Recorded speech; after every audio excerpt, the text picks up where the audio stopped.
오늘 말씀의 제목은 성령의 예리함에 따라입니다. 오늘 말씀에서 주님은 이렇게 명령하십니다. 먼저 형제와 화목하라. 형제가 당신에게 원망할 일이 생각나거든 그것에 대해 먼저 화목하고 와라. 그리고 난 후에 예물을 하나님 앞에 드려라. 여러분, 어렵습니까? 쉽습니까? 이거?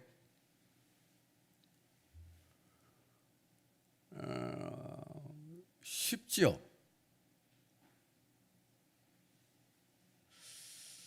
어떤 면에서 매우 쉬운 말씀이라고 말할 수 있습니다. 그러나 여러분이 지금 대답하셨듯이 쉽지 않습니다. 왜 쉽지 않다고 말하는 것입니까? 사실 쉽다고 말하는 것은 그냥 말하면 되니까요. 상대편이 어떻게 받아들이든 뭘 하든 말든 나는 그냥 주님의 말씀에 따라 기계적으로 순종하면 되는 것이니까요. 나 이거 원망이 있습니까? 미안해. 뭐 그 사람이 그 사과를 받아들이든 말든 그 안에 어떤 의미가 담겨 있든 뭐 그냥 그렇게 하면 되는 것이니까요. 근데 사실 이건 순종이 아니지 않습니까? 그래서 어렵다고 생각하는 것 아닙니까? 그러면 순종은 어떤 것입니까? 이 말씀에 먼저 형제와 화목하라. 그러니까 원망이 있는 것이 떠오르거든 먼저 가서 화목하고 와서 예물을 드려 그 다음에 예배를 드려 라고 말하고 있다면 우리가 이 화목이라는 것은 그냥 가서 미안해 아니면 사과 하나 들고 가서 자 사과야 사과 이렇게 한다고 끝나는 것입니까? 이 순종은 어떻게 해야 되는 순종입니까? 한마디로 말하면 예수님처럼 순종하라는 겁니다. 예수님처럼 순종하라는 말이라고요. 그냥 뭐 되나케나 그냥 순종하면 되니까 외식적으로 형식적으로 그냥 그렇게 말 던지고 와라 이 말이 아니고 정말 예수님처럼 말하고 예수님처럼 순종하는 모습이 있어야 한다는 거예요. 주님처럼 순종한다는 깊은 의미가 여기 담겨 있다는 것입니다. 그러면 주님처럼 순종한다는 건 무엇입니까? 그 형제를 향한 마음이 이런 마음이어야 된다는 것입니다. 내가 너희를 사랑한 것 같이 너희도 서로 사랑하라. 이 형제와의 이 관계가 내가 너희를 사랑한 것 같이 너도 나처럼 이 형제를 정말로 사랑하는 마음 가운데 화목해라, 화해해라. 그러고 나서 예배해라. 쉽습니까? 어렵습니까? 정확히 말하면 불가능합니다. 여러분, 주님처럼 사는 게 가능합니까? 여러분이 의지를 다해 온 힘을 다해 온 능력을 다해 순종하면 주님처럼 순종하는 게 가능하던가요? 주님처럼 순종하려면 어떻게? 주님처럼 살아가려면 어떻게 해야 됩니까? 반드시 성령의 도우심이 있어야 됩니다. 성령의 이끌리심이 있어야 된다고요. 성령이 우리를 붙잡아 주시고 성령이 말씀을 깨닫게 하시고 성령의 인도하심을 따라 그 말씀에 순종하지 않는 한 우리는 이 말씀에 주님처럼 절대로 순종할 수 없습니다. 외식하는 바리새인들처럼 그렇게 순종할 수 있을 뿐인 것입니다. 그러니까 여기에 초점은 이 순종의 초점은 어디에 맞춰져 있습니까? 내 의지나 내 노력, 내 능력에 초점이 맞춰져 있는 것이 아니라 성령의 인도하심을 따라 너가 그 말씀에 순종하느냐에 그 초점이 맞춰져 있는 것입니다. 오늘 순종은 그걸 말하고 있는 것입니다.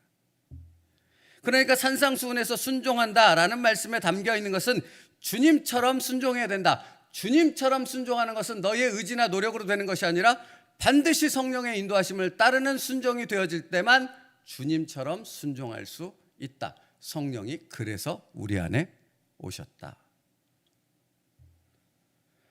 요한복음 17장 21절 말씀이요. 아버지여 아버지께서 내 안에 내가 아버지 안에 있는 것 같이 그들도 다 하나가 되어 우리 안에 있게 하사 세상으로 아버지께서 나를 보내신 것을 믿게 하옵소서. 여기서 뭐라고 말씀하시냐면 주님께서 아버지와 내가 하나이듯이 그들도 우리와 하나가 되게 하옵소서 하신 다음에 뭐라고 말씀하시는지 아세요? 세상으로 아버지께서 나를 보내신 것을 믿게 하옵소서. 우리가 성령의 인도하심을 따라 순종하는 그 삶을 살아갈 때 세상 사람들은 그 순종하는 우리의 모습을 보고 누구를 발견한다는 것입니까? 누구를 보게 된다는 것입니까?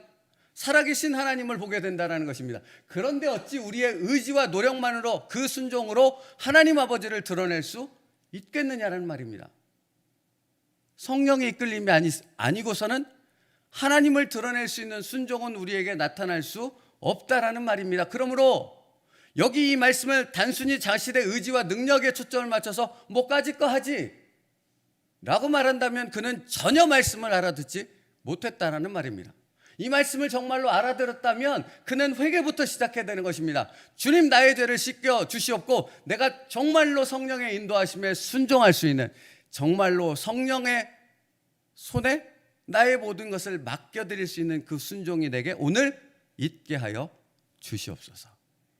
오늘 말하는 순종은 그것을 의미하고 있는 것입니다. 여러분, 그래서 요한일서 2장 5절부터 6절 말씀에 뭐라고 말씀하는지 아세요? 누구든지 그의 말씀을 지키는 자는 하나님의 사랑이 참으로 그 속에서 온전하게 되었나니 이로써 우리가 그의 안에 있는 줄을 아느니라. 여러분, 놀라운 말씀 아닙니까? 말씀을 지키는 자는 하나님의 사랑이 그 안에 있대요. 그래서 하나님이 그 안에 계신 것을 나도 알게 되고 다른 사람도 알게 되는 그 놀라운 역사가 일어난다고 요한일서는 말하고 있는 것입니다. 또 그 다음 말씀이에요. 그의 안에 산다고 하는 자는 그가 행하시는 대로 자기도 행할지니라. 그의 안에 있다고 하는 자는 그가 행하시는 대로 자기도 행해야 된답니다. 여기서 그가 행하시는 대로의 그는 누구입니까? 예수님이잖아요. 예수님처럼 순종해야 된다는 말씀을 하는 거라고요. 여러분, 산상수훈에 들어간 모든 말씀에 대한 그 말씀의 순종은 여러분의 노력에 달려있는 것이 아니라 예수님처럼 성령의 이끌림을 받아서 성령 안에서 순종하는 그 순종을 의미하고 있다고요. 그러니까 여러분, 내 머릿속에 살까 말까, 어떻게 해야 될까, 어떻게, 이런 고민이 맞는 것입니까? 아니요, 그건 맞지 않다라는 거예요. 이걸 정말로 깨달았다면 여러분은 어디로 가야 돼요? 기도의 자리로 나와야 되는 거예요. 성령님, 나를 말씀으로 깨닫게 하시고 그 말씀에 순종할 수 있는 그 능력을 내게 주시옵소서. 온전한 순종으로 나아가게 하여 주시옵소서. 사실은 여러분의 삶에 순종하는 그 매 순간에 모든 그 순종이 그와 같은 순종이 되어져야 한다라고 말씀하고 있는 거라고요. 왜 엎치락뒤치락 하는 것입니까? 뭐 은혜 받았다고 기도원 갔다가 기도하면 은혜 받았다고 올라갔다가 또 떨어지고 이 반복된 상황, 엎치락뒤치락, 제가 주일날 말씀드렸던 것처럼 뒤에 전할 게 많거든요. 말이 빨라지고 있습니다. 제자리 뛰기만 하고 있는 이유는 뭡니까? 제자리 뛰기만 하고 있는 이유는 내 시선이 나에게 고정돼 있어서 그래요. 내가 하려고 하기 때문에 그런 거라고요. 나는 할 수 없습니다, 주님.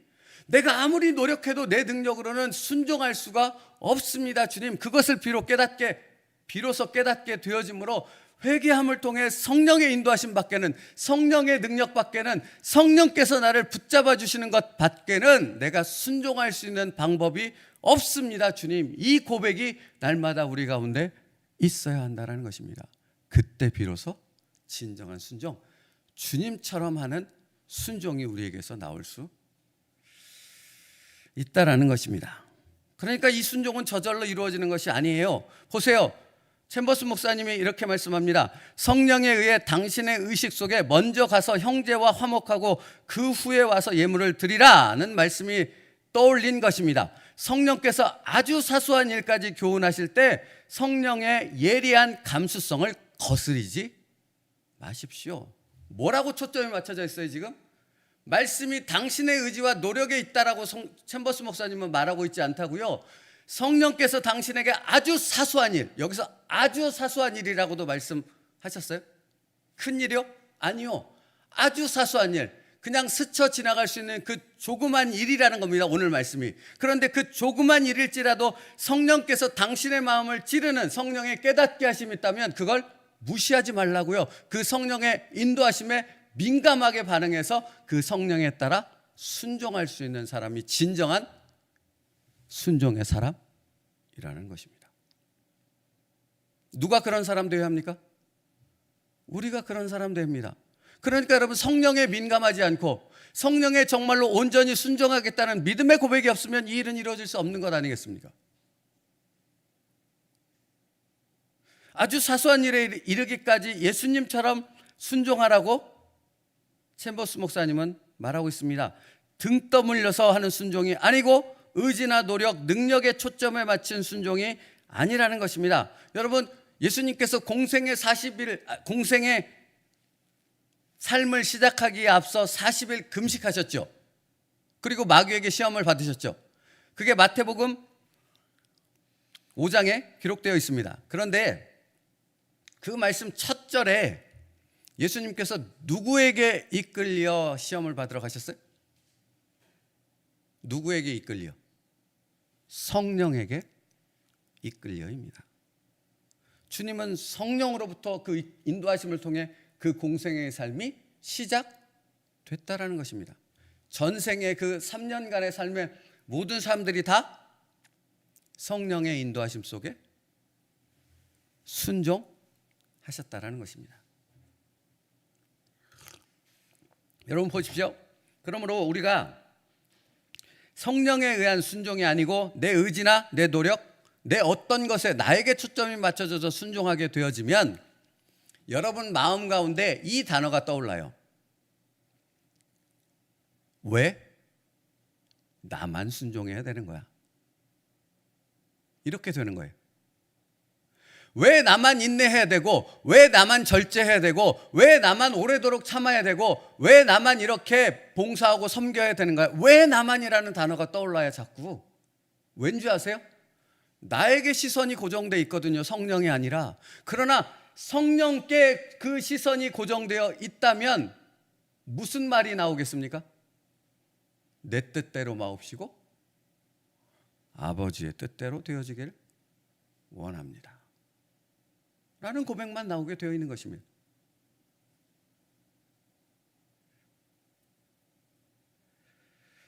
여러분, 성령의 인도가 아니면 순종하면 순종할수록 짜증이 납니다. 그래서 왜 나만이라는 원망과 불평, 분노가 멈추지 않습니다.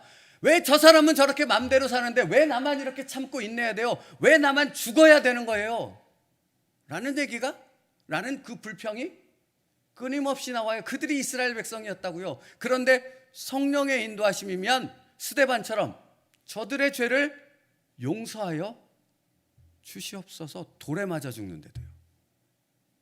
성령의 인도하심 아닙니까? 오늘 말씀은 그 성령의 인도하심을 따르는 순종에 대해서 말씀하고 있는 것입니다. 우리의 순종이 그러해야 한다는 것입니다. 그렇게 성령의 인도하심을 따라 순종할 때 그때 왜 나만 참아야 되고 왜 나만 용서해야 되고 왜 나만 늘 죽어야 됩니까? 라는 그 고백은 사라지고 성령 하나님 앞에 주님, 나를 써 주시옵소서. 내가 여기 있습니다 하는 고백이 나오는 것입니다. 여러분 생각해 보십시오. 주님이 십자가에 달려 죽으셨습니다. 누구 때문에? 누구를 위해? 저 사람 위해? 나를 위해. 근데 여러분, 주님이 여러분 앞에 이런 얘기 한 적 있습니까? 왜 나만 죽어야 돼? 너는 안 죽고. 왜 나만 모든 물과 피를 흘리고 이렇게 고통당해야 되는가? 왜 나만 죽어야 되는가? 너는 안 죽고. 주님이 우리에게 이런 말씀 하셨습니까? 들어본 적 있으십니까? 왜 안 하시는 것입니까? 여러분, 주님처럼 순종한다는 것은 거기에 담겨 있는 것입니다. 우리가 성령 안에 살 때 주님처럼 순종할 수 있고 주님처럼 순종할 때 우리 앞에 왜 나만이라는 불평과 분노가 나오지 않고 진정한 순종의 은혜와 기쁨을 누릴 수 있게 되어집니다. 여러분, 챔버스 목사님이 이렇게 우리에게 말씀하신다고 하세요. 주님은 다른 사람에게 말씀하지 않으십니다. 주님께서는 네가 가라, 내가 가라 라고 언제나 말씀하신다고요. 나에게 말씀하신다고요.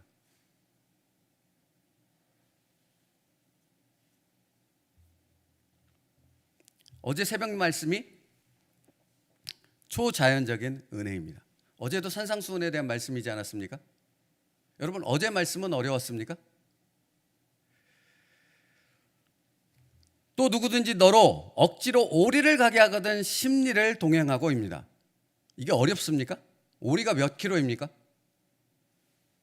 대략 2kg가 약간 넘는다고 합니다. 하여튼 2kg라고 치고요. 오리가 2kg래요. 그러면 오리를 가자 하면 십리를 가져요. 오리가 2kg면 십리는 몇 킬로예요? 4kg. 4kg 가는 게 어렵습니까? 어려워요? 여러분 운동으로도 4kg 그냥 하잖아요. 얼마든지 갈 수 있습니다. 그러면 이 얼마든지 갈 수 있는 단순한 이야기를 왜 주님께서 산상수훈 그 귀한 메시지가 선포되는 가운데 그 말씀을 하셨습니까? 그리고 왜 제목은 초자연적인 은혜예요? 왜 초자연적인 은혜예요? 내가 할 수 있는데? 얼마든지 할 수 있는데? 똑같은 말씀인 거죠. 성령의 인도하심을 따라 주님처럼 순종해야 하기 때문에 초자연적인 은혜인 것입니다. 성령의 인도하심이 아니고서는 할 수 없는 순종이기 때문에 제목이 초자연적인 은혜라고요. 그러니까 이 초자연적인 은혜를 누릴 수 있다는 것은 우리가 반드시 성령의 인도하심을 따르는 그 순종의 삶을 살 때, 그 말씀의 깨달음과 그 말씀에 순종하는 삶을 살 수 있을 때, 그때 여러분은 초자연적인 놀라운 하나님의 은혜를 누릴 수 있게 되는 것입니다. 여러분 새벽 예배도 그냥 드려지지 않아요. 눈 감기고 졸릴 뿐이에요. 그런데 이 시간이 정말로 귀한 은혜의 시간이 될 수 있는 것은 당신이 정말로 하나님 앞에 깊이 기도하며 성령의 인도하심을 따라 이 예배를 사모하며 참석할 때 이 예배 가운데 놀라운 은혜, 그 기쁨이 있게 되는 거예요. 그 말은 무슨 말인 줄 아세요? 그 전날을 준비하게 된다고요. 이 시간을 참여하기 위해서. 주일 예배도 마찬가지고 봉사도 마찬가지고 동일한 것입니다. 그러므로 여러분 어제의 말씀, 오늘 말씀, 산상수훈의 말씀은 내가 할 수 있는가 없는가와 상관이 있는 말씀이 아니라 주님처럼 성령의 절대적으로 순종함을 통해 그 말씀에 따를 수 있는가 없는가에 대한 말씀을 우리에게 하고 있다라는 것입니다. 그래서 챔버스 목사님이 이렇게 말했던 거예요. 예수 그리스도께서 그분의 사역자들에게 요구하시는 그 부담은 그 어떤 열정으로 이길 수 없을 것입니다. 사람의 힘으로 안 된다고요. 그 도전을 감당할 수 있는 것은 오직 하나인데 바로 주님과의 인격적 관계입니다. 여러분 주님과의 인격적 관계는 누구를 통해 이루어지는 겁니까? 성령 하나님을 통해 이루어지는 겁니다. 그러니까 이 말씀에 초자연적인 은혜라고 하신 것은 성령께 그 초점에 맞춰서 성령의 인도하심을 따라 순종하는 그 말씀이 되어져야 한다라는 의미인 것이에요. 그래서 챔버스 목사님 또 이렇게 말해요. 산상수훈은 이상이 아닙니다. 그것은 예수 그리스도께서 나의 성향을 바꾸시고 주님 자신의 성향을 넣어주실 때 내 안에서 발생하는 일들을 명시한 것입니다. 다시 말하면 무슨 말인지 아세요? 성령의 인도하심을 따라 여러분이 순종하면 성령의 인도하심을 따라 순종하는 그 순간 우리 안에 무엇이 들어옵니다. 우리 안에 무언가가 들어온다고요. 성령의 인도하심을 따라 순종했을 때 뭐가 들어오는지 아세요? 예수 그리스도의 성품이 내 안에 들어오는 겁니다. 예수의 사람이 된다고요. 그래서 예수님을 드러내는 예수 그리스도의 향기를 드러내는 우리가 될 수 있는 거라고요. 그러니까 여러분 내가 백날 예수 그리스도를 전하는 자, 예수 그리스도의 향기를 드러내는 자, 예수의 영광을 드러내는 자라고 외친다고 되는 것이 아니라 내가 성령에 민감해져서 그 성령을 따라 말씀에 순종하는 삶, 그래서 예수 그리스도의 성품이 내 안에 들어오게 되어졌을 때 내가 예수의 사람, 예수 그리스도를 전하는 사람이 될 수 있는 겁니다. 이건 초자연적인 은혜라고요.